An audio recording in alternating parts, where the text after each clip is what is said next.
Muy bien, mientras están haciendo el arreglo para proyectar, y si no, allí está también una tablet, bueno, está en un teléfono, si se necesita, ahí van a empezar a proyectar.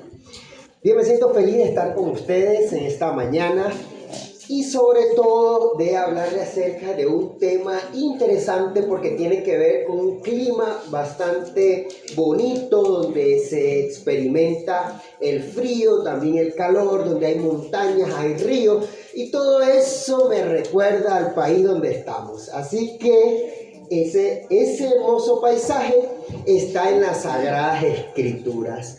Ese paisaje tiene que ver con un río emblemático donde en muchas ocasiones es mencionado en las Sagradas Escrituras y es de alguna u otra manera protagonista de interesantes historias, entre esas la historia de la cual le vamos a mencionar hoy. Estamos hablando del río Jordán, donde tiene su nacimiento en 4 impresionantes picos, donde la mayoría del año, la mayor parte del año está cayendo nieve. De allí se da comienzo en 4 ramificaciones, el río empieza a descender, estamos hablando a una gran velocidad y también estamos hablando al menos de unos 2.743 metros sobre el nivel del mar. Por esto las temperaturas son bastante bajas allí, por eso es que la mayoría del tiempo hay presencia de neblina. Ok, luego empieza a descender este río, llega a una llanura, a una planicie de unos 11 kilómetros, donde se expande, donde se aprovecha, donde hay menos velocidad y se experimenta la siembra y donde los pobladores disfrutan de la ventaja de este río, ¿ok?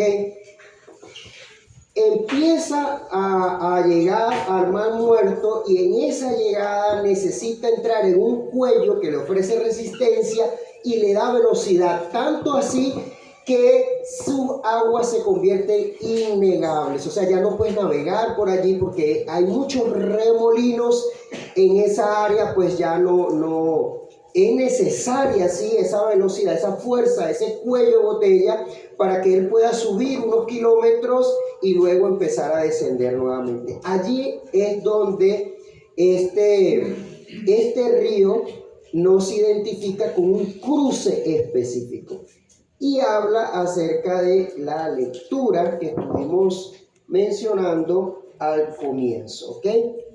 Con esto ya en mente, encontramos entonces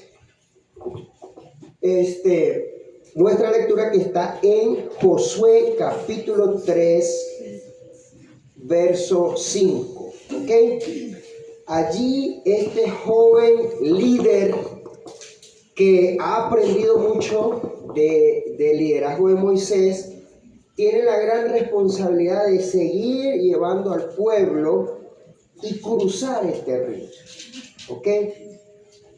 Entonces, hay un desafío, ¿verdad? El versículo dice que hay algo que hacer en el presente como tal, en ese momento. Josué dijo al pueblo: santificaos, santifíquense hoy, santificaos, porque Jehová hará mañana maravillas entre vosotros. Hoy había que hacer algo. En ese momento, el líder Josué da lo que el Señor le había guiado, que debía hacer, las pautas que se debían hacer. ¿Ok? En la siguiente lámina encontramos que esto es parte de un momento decisivo. ¿Ok?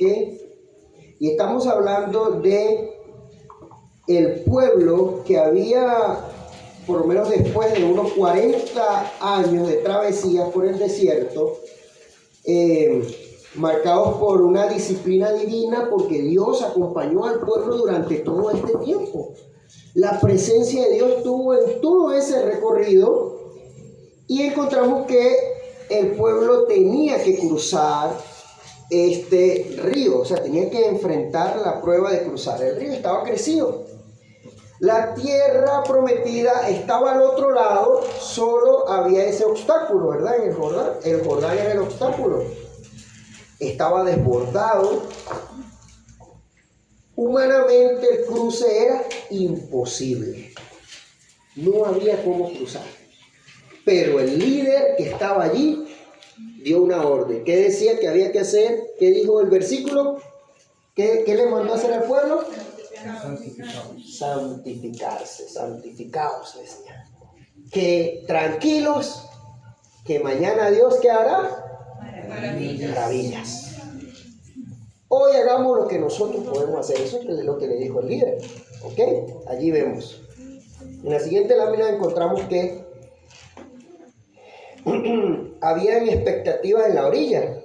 El pueblo estaba acampando en Sitín, al oriente del Jordán, guardaba las instrucciones divinas, y estamos hablando de aproximadamente el siglo V o VII antes de Cristo.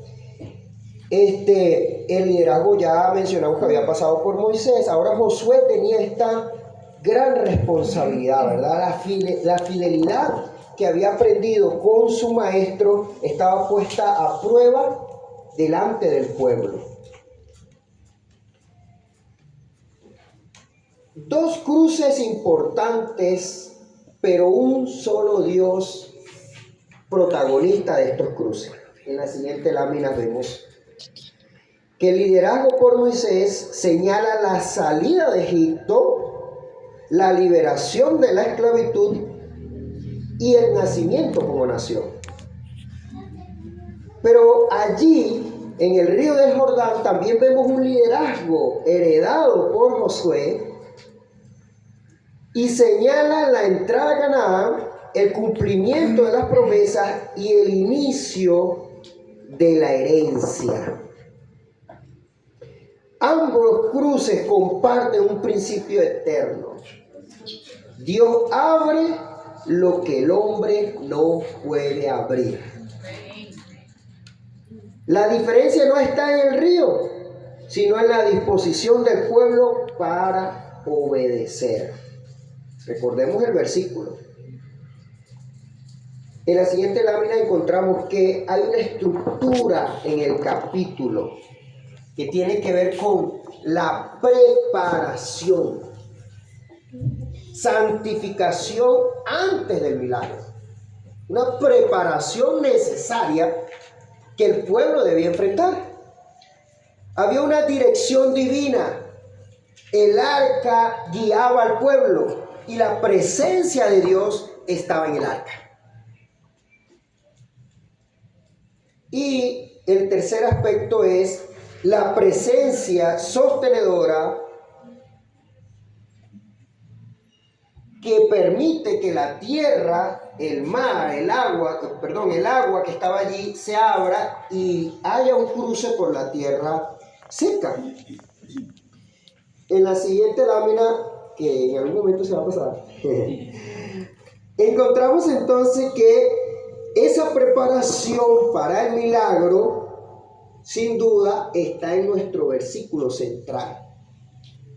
Es una preparación indicada por el líder, pero el pueblo tenía que participar de manera individual.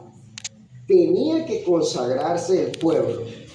En la siguiente lámina encontramos algunas frases interesantes del idioma original. El término hebreo kash, que quiere decir separarse, purificarse, disponerse para un propósito santo. En ese tiempo, ese término era muy bien entendido por la audiencia original, por los judíos, por el pueblo de Israel. ser santo, kadosh, apartado, era parte de la vida cotidiana, porque de hecho había sido un pueblo apartado por Dios para andar en santidad, y esta frase hebrea era muy bien conocida por ellos. En la práctica, lavarse, cambiar de vestiduras y apartarse de toda impureza ceremonial era hablar de esta santificación, de algo apartado. Era en todo lo cotidiano, tenía que ver con ser apartado, incluso con lo que es para la alimentación. Algún animal, si iba a ser cuando era, digamos así, cuando este animal se aparta para uno alimentarse, hay ciertas reglas que deben llevarse para que pueda ser apartado. O sea, no debe quedar sangre en el alimento. Esas son las órdenes donde Dios dijo que tiene que ver con esta frase también de ser apartado, algo apartado. ¿Ok? Encontramos entonces que la palabra niflau, esta frase, mañana Jehová hará maravillas, cosas asombrosas completamente fuera del alcance humano. Hoy tenían que hacer lo que estaba a su alcance, pero mañana Dios haría lo que ellos no podían hacer. Esa era la promesa, eso era lo que el líder estaba enseñando. El milagro estaba asegurado por Dios, pero la experiencia del milagro dependía de la preparación espiritual del pueblo. ¿Será que para Dios era imposible hacer que pudieran cruzar en seco? No era imposible.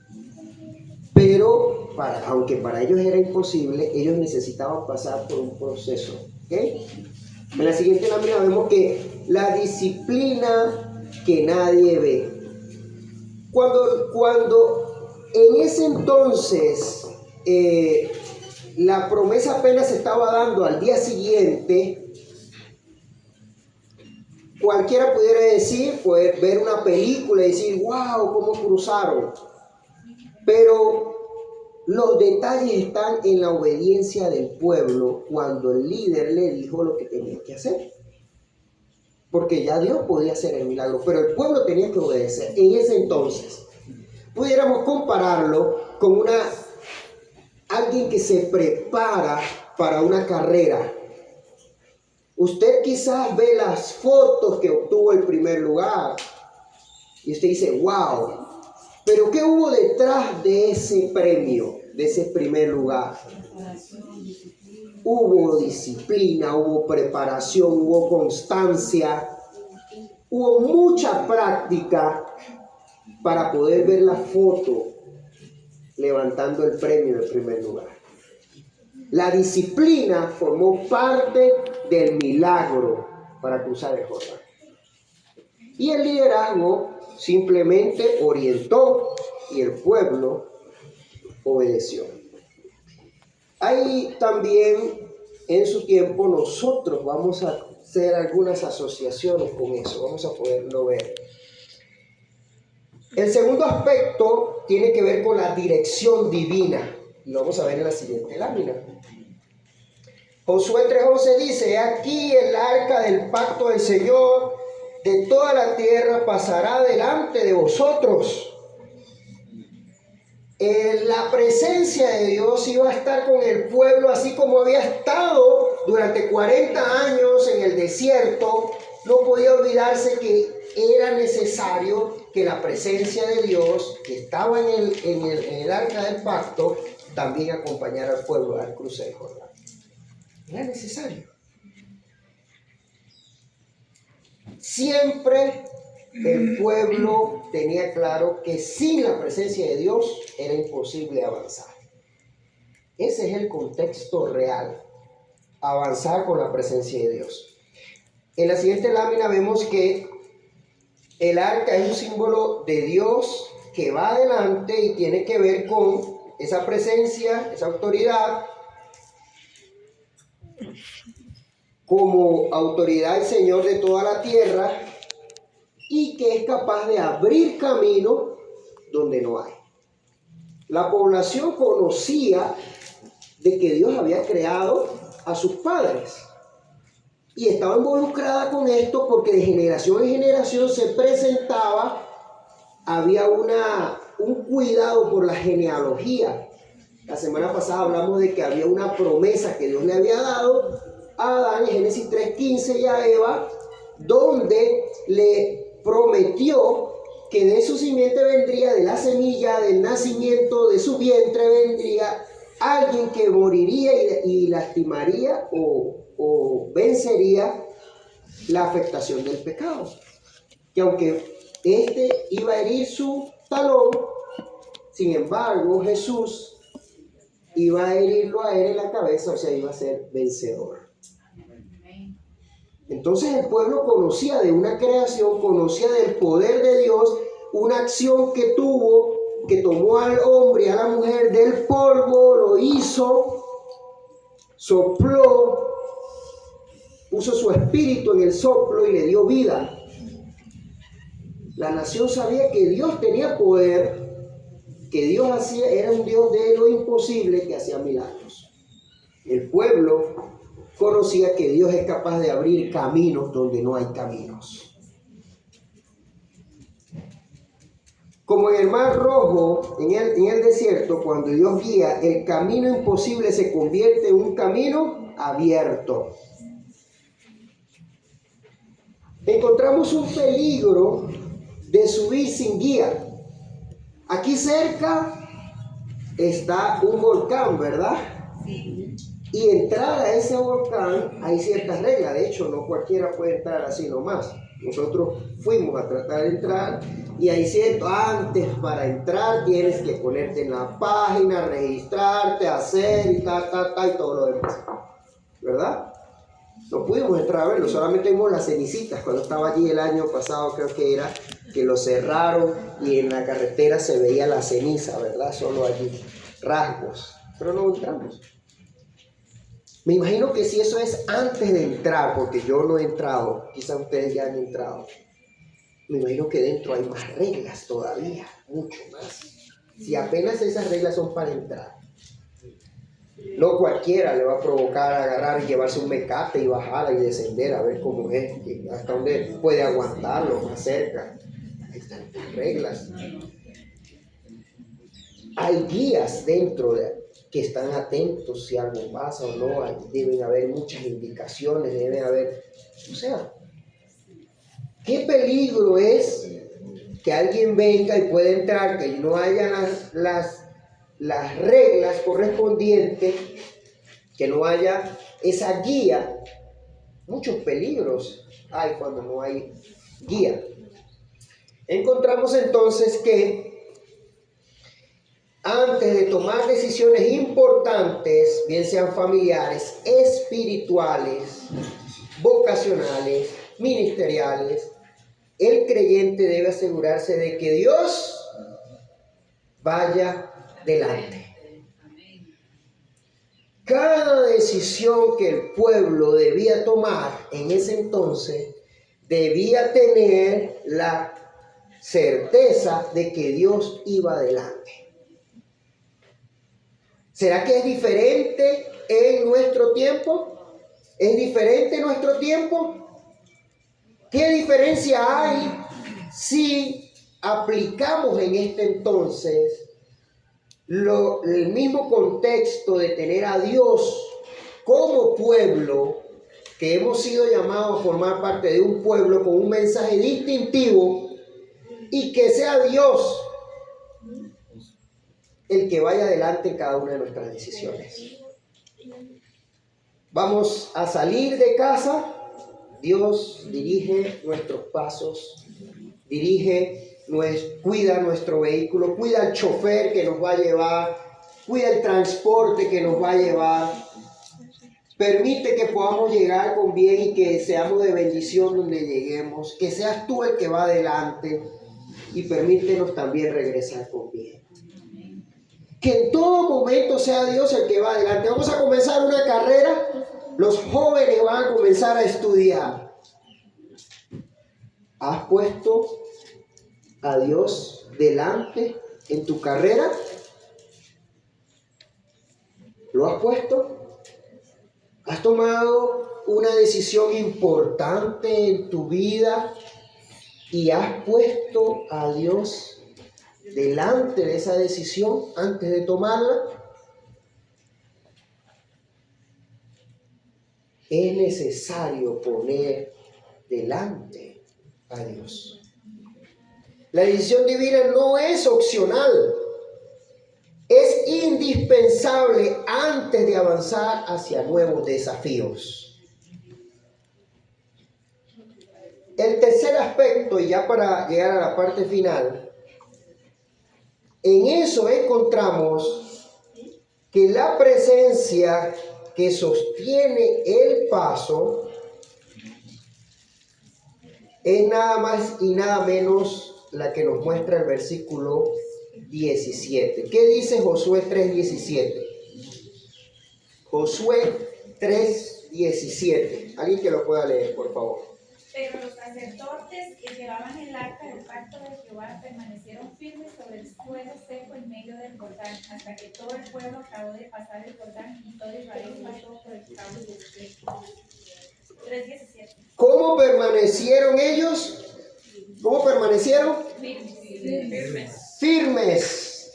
Se necesita personas firmes que en medio de la prueba, en medio del agua que está rodeando, en medio del milagro de lo que está aconteciendo, permanezcan firmes. Líderes firmes para que los que vienen detrás también aprendan de esa firmeza. Esta iglesia ha entendido la importancia del liderazgo y de la firmeza en el liderazgo. Porque la generación que viene necesita también experimentar, tal como el pueblo de Israel experimentó en el liderazgo de Josué, experimentó en el liderazgo de Moisés, experimentó líderes firmes. Firmes en medio del río, en la siguiente lámina que creo que han pasado varias. Porque después del pacto allí vemos más adelante, allí lo veíamos. La siguiente, por favor. Ok. Ajá, en la siguiente, ya vamos en esa. Y yo expresándome que ustedes estaban viendo allí cuando estaban en medio del río. Ok. Está esa firmeza en medio del río que tiene que ver, ¿verdad?, con un significado teológico. Su posición en medio es un ícono de mediación entre el pueblo y las aguas. La presencia pactual detiene el caos para abrir caminos. Había un pacto, el pueblo conocía al Dios de pactos, al Dios que había estado presente en pactos anteriores, y sabía que ese mismo Dios le iba a dar la confianza, la seguridad de que estaría con ellos. Obedeciendo el mandamiento divino, los sacerdotes avanzaron hacia el centro del cauce, y se quedaron detenidos allí, mientras todo el ejército cruzaba al otro lado. ¿Por qué se quedaron ellos, los sacerdotes, allí en lo seco mientras que los demás pasaban? ¿Por qué? ¿Quién le viene algo a decir allí en ese momento? ¿Qué creen ustedes que ellos como sacerdotes estaban en la anterior? Si me muestran la imagen allí estaban. ¿Qué estaban cargando ellos? ¿Por qué era importante que ellos estuvieran allí detenidos? ¿Qué le viene a la mente? La presencia de Dios que se manifestaba por medio del arca del pacto era la que estaba dando clara evidencia que había un milagro, que no era algo casual, que no era una estratégica, que no fue que simplemente agarraron una gran tela y echaron el agua hacia acá y otra tela para allá. Nada humano estaba ocurriendo allí. Era un milagro que se había prometido en el día anterior. Dios haría maravillas, dice el versículo que leímos al principio. Dios haría maravilla. Y no debía quedar ninguna duda de que era la presencia de Dios allí la que estaba permitiendo el milagro. Por eso los sacerdotes se mantuvieron hasta que todos pasaron. La presencia de Dios se mantuvo allí. El Jordán estaba en la temporada de desbordamiento total. Las aguas estaban altas. Las corrientes eran violentas. El cruce era impensable. Más de 2 millones de personas tuvieron que pasar por allí. Las aguas superiores se devolvieron, las inferiores fluyeron, el agua quedó completamente a un lado, quedó seco, el lecho quedó seco, sin ninguna explicación natural, y allí no hay duda de que Dios actuó. En la siguiente lámina encontramos un ejemplo de la firmeza, la importancia de las columnas, en este caso vamos a verlo como un puente. Usted puede ver a veces en un largo puente esas cuerdas que agarran, pero hay unas columnas que ejercen una seguridad, una firmeza, que juntas todas esas columnas unidas por alguna cuerda o por algún otro material que las mantiene unidas, le dan seguridad al puente. Un puente colgante se mantiene firme porque las columnas centrales soportan el peso, mientras miles pasan sin preocuparse por la caída. ¿Cuántos están pensando cada vez que pasan por un puente? Ay, ¿y si el ingeniero se equivocó y no le echó el cemento necesario? ¿Y si yo, será que paso? ¿Usted se coloca a pensar eso cada vez que va a pasar por un puente? ¿Jamás? Imagínense, cada vez que va a pasar el puente, saquemos los cálculos, averigüemos quién fue el ingeniero que hizo esto, investiguemos. ¿Será que lo hizo bien o lo hizo mal? ¿Con qué gobierno fue? No va a ser que hubo trampa y dijeron que lo hicieron bien y lo hicieron mal. Usted no se pone a pensar eso. Usted sencillamente se siente seguro con ese puente. Y pasa. Así es. La generación nueva necesita ver líderes que no se muevan del lugar donde Dios los puso. Incluso cuando las aguas están al borde, en plena acción, en plena ocasión, en pleno milagro, esa firmeza debe estar representada en cada uno de ustedes, en el liderazgo que Dios ha llamado a esta iglesia. Tu firmeza sostiene la fe de otros. Cada paso de obediencia confirma que Dios no solo hizo milagros, sigue haciéndolos en el presente. Hay personas que le confían a veces sus hijos a algunos de ustedes. Y no es fácil, pero ellos están viendo esa columna firme, ejemplar, en un sermón caminante, en un ser humano. Cada cosa que usted hace cuenta. Cómo camina, cómo se viste, cómo mira, con quién se relaciona. Eso genera seguridad, confianza. Y eso permite que otras personas puedan darle la oportunidad de que su hijo vaya con usted. Porque se sienten seguros. Así como usted se siente seguro cada vez que pasa por un puente. Porque allí hay entonces confianza. ¿Ok? ¿Qué debemos hacer? ¿Qué debemos hacer nosotros como líderes que Dios nos llamó? Porque Dios lo llamó a usted. Sepa que usted lo llamó no para que venga los sábados a sentarse en esa silla. Dios lo llamó a usted para ser líder y rescatar a otros. Porque algún día usted también se sentía inseguro. Algún día quizás muchos de ustedes no sabía a qué iglesia ir. Alguno de ustedes quizás empezó a dudar. en la congregación donde estaba. Yo empecé a dudar de mi congregación, donde yo estaba, donde me formé, donde estaba siendo practicante. Empecé a dudar. Y cuando empecé a dudar, porque me enfrenté con la palabra, le pedí dirección a Dios.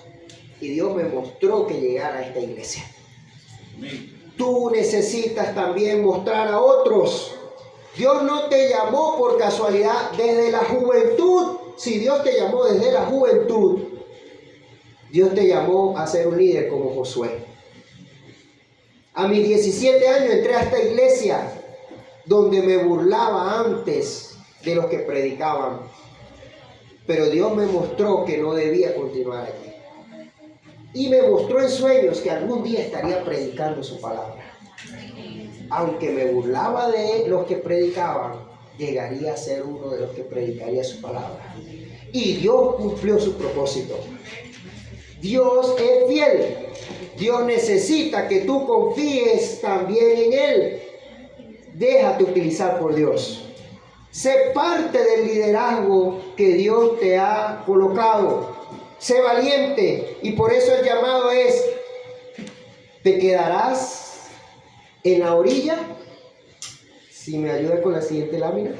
¿Te quedarás en la orilla? Delante del agua, ¿te quedarás allí? Rodeado. Prepárate, consagra tu vida para que Dios obre maravillas en ti. Sigue su dirección, permite que Él vaya delante de cada decisión que tomas. Confía en su presencia. Su presencia sostiene todo el cruce, aun cuando sea algo sumamente imposible. Su presencia permitirá que tú pases.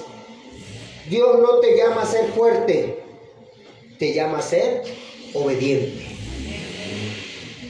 Con cualquier imperfección que tú tengas, Dios hará grandes cosas. Dios es el Dios de lo imposible. Yo quiero invitarte en esta hora.